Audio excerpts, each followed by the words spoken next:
नमस्कार दोस्तों, आज मैं लेकर आई हूँ जयशंकर प्रसाद की कहानी इंद्रजाल। अगर आपको ये कहानी अच्छी लगती है तो वीडियो को लाइक करें और चैनल को सब्सक्राइब ज़रूर करें। तो चलिए कहानी की शुरुआत करते हैं। गांव के बाहर एक छोटे से बंजर में कंजरों का दल पड़ा था। उस परिवार में टट्टू, भैंसे और कुत्तों को मिलाकर 21 प्राणी रहते थे। उसका सरदार मैकू लंबी चौड़ी हड्डियों वाला एक अधेड़ पुरुष था। दया माया उसके पास भटकने नहीं पाती थी। उसकी घनी दाढ़ी और मूछों के भीतर प्रसन्नता की हंसी छिपी ही रह जाती थी। गांव में भीख मांगने के लिए जब कंजरों की स्त्रियां जाती तो उसके लिए मैकू की आज्ञा थी कि कुछ न मिलने पर अपने बच्चों को निर्दयता से गृहस्थ के द्वार पर जो स्त्री ना पटक देगी उसको भयानक दंड मिलेगा। उस निर्दय झुंड में गाने वाली एक लड़की थी और एक बांसुरी बजाने वाला युवक। ये दोनों भी गा बजाकर जो पाते वह मैकू के चरणों में लाकर रख देते। फिर भी गोली और बेला की प्रसन्नता की सीमा न थी। उन दोनों का नित्य संपर्क ही उनके लिए स्वर्गीय सुख था। इन घुमक्कड़ों के दल में ये दोनों विभिन्न रुचि के प्राणी थे। बेला बेड़िन थी। माँ के मर जाने पर अपने शराबी और अकर्मण्य पिता के साथ वह कंजरों के हाथ लगी थी। अपनी माता के गाने बजाने का संस्कार उसकी नस नस में भरा था। वह बचपन से ही अपनी माता का अनुकरण करती हुई अलापती रहती थी। शासन की कठोरता के कारण कंजरों का डाका और लड़कियों के चुराने का व्यापार बंद हो चला था। फिर भी मैकू अवसर से नहीं चूकता। अपने दल की उन्नति में बराबर लगा ही रहता था। इस तरह गोली के बाप के मर जाने पर जो एक चतुर नर था, मैकू ने उसकी खेल की पिटारी के साथ गोली पर भी अधिकार जमाया। गोली मऊहर तो बजाता ही था, पर बेला का साथ होने पर उसने बांसुरी बजाने में भी अभ्यास किया। पहले तो उसकी नट विद्या में बेला भी मनोयोग से लगी, किंतु दोनों को भानुमति वाली पिटारी ढोकर 2-4 पैसे कमाना अच्छा न लगा। दोनों को मालूम हुआ कि दर्शक उस खेल से अधिक उसका गाना पसंद करते हैं। दोनों का झुकाव उसी ओर हुआ। पैसा भी मिलने लगा। इन नवागंतुक बाहरियों की कंजरों के दल में प्रतिष्ठा बढ़ी। बेला सांवली थी, जैसे पावस की मेघमाला में छिपे हुए आलोक पिंड का प्रकाश निखरने की अदम्य चेष्टा कर रहा हो, वैसे ही उसका यौवन सुगठित शरीर के भीतर उद्वेलित हो रहा था। गोली के स्नेह की मदरा से उसकी कजरारी आंखें लाली से भरी रहती। वह चलती तो थिरकती हुई, बातें करती तो हंसती हुई, एक मिठास उसके चारों ओर निखरी रहती। फिर भी गोली से अभी उसका ब्याह नहीं हुआ था। गोली जब बांसुरी बजाने लगता तब बेला के साहित्यहीन गीत जैसे प्रेम के माधुर्य की व्याख्या करने लगते। गांव के लोग उसके गीतों के लिए कंजरों को शीघ्र हटाने का उद्योग नहीं करते। जहां अपने सदस्यों के कारण कंजरों का वह दल घृणा और भय का पात्र था, वहां गोली और बेला का संगीत आकर्षण के लिए पर्याप्त था। किंतु इसी में एक व्यक्ति का अवांछनीय सहयोग भी आवश्यक था। वह था भूरे। छोटी सी ढोल लेकर उसे भी बेला का साथ करना पड़ता। भूरे सचमुच भूरा भेड़िया था। गोली अधरों से बांसुरी लगाए अर्धनिमीलित आंखों से अंतराल से बेला के मुख को देखता हुआ जब हृदय की फूंक से बांस के टुकड़े को अनुप्राणित कर देता, तब विकट घृणा से ताड़ित होकर भूरे की भयानक थाप ढोल पर जाती। क्षण भर के लिए जैसे दोनों चौंक उठते। उस दिन ठाकुर के गढ़ में बेला का दल गाने के लिए गया था। पुरस्कार में कपड़े रुपए तो मिले ही थे, बेला को एक अंगूठी भी मिली थी।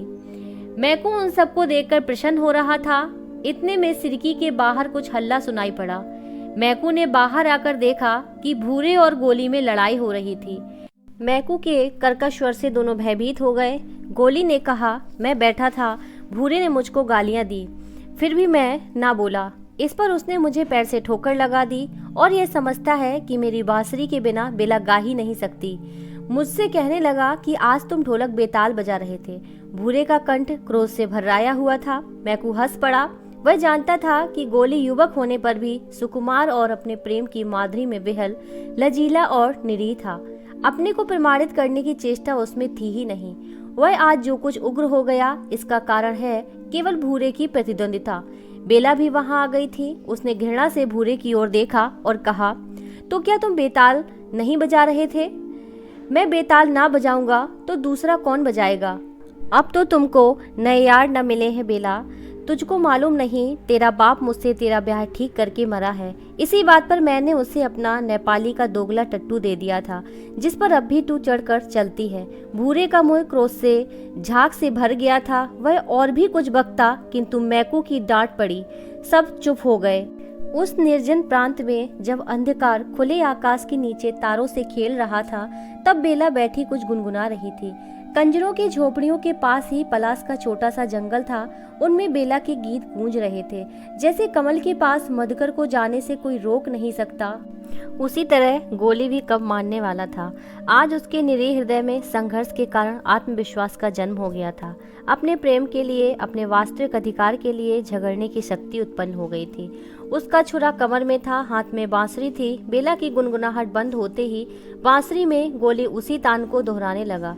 दोनों वन विहंगम की तरह उस अंधेरे कानन में किलकारने लगे। आज प्रेम के आवेश ने आवरण हटा दिया था। वे नाचने लगे।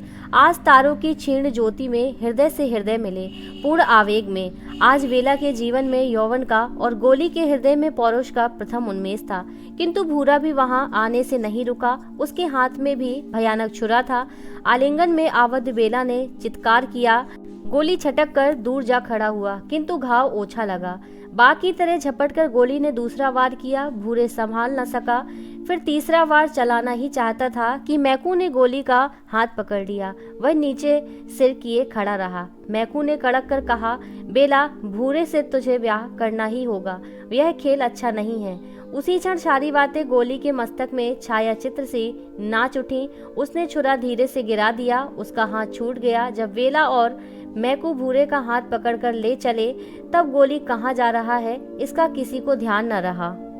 कंजर परिवार में बेला भूरे की स्त्री मानी जाने लगी। बेला ने भी सिर झुकाकर इसे स्वीकार कर लिया, परंतु उसे पलास के जंगल में संध्या के समय जाने से कोई भी नहीं रोक सकता था। उसे जैसे सायंकाल में एक हल्का सा उन्माद हो जाता।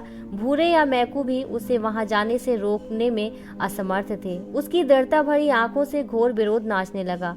बरसात का आरंभ था। गांव की ओर से पुलिस के पास कोई विरोध की सूचना भी नहीं मिली थी। गांव वालों की छुरी हंसिया और काट कबाड़ के कितने ही काम बनाकर वे लोग पैसे लेते थे। कुछ अन्य यूं ही मिल जाता था।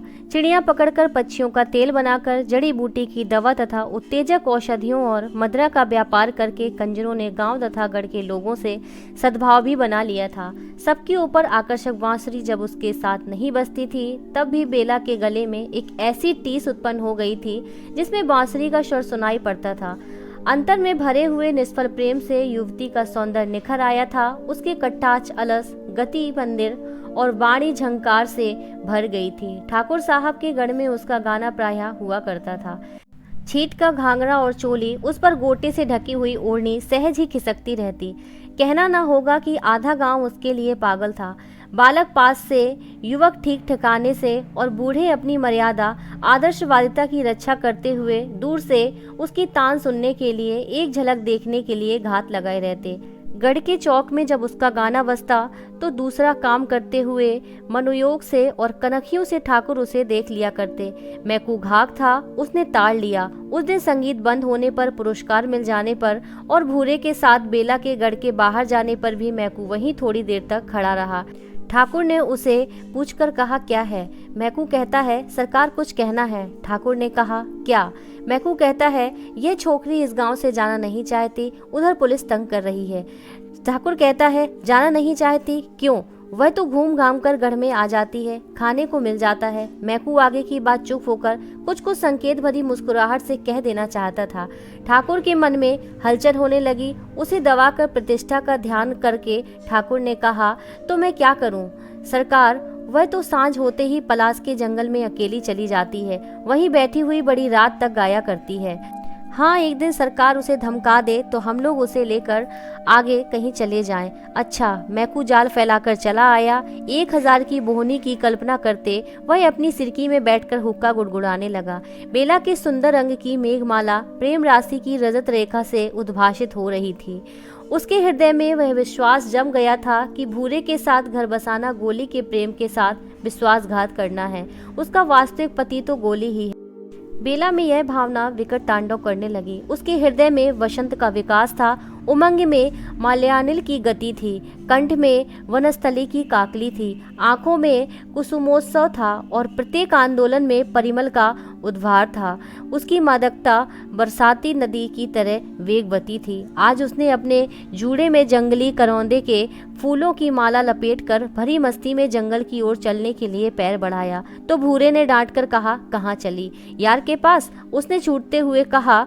बेला के सहवास में आने पर अपनी लघुता को जानते हुए महसूस कर भूरे ने कहा, तू खून कराए बिना चैन न लेगी।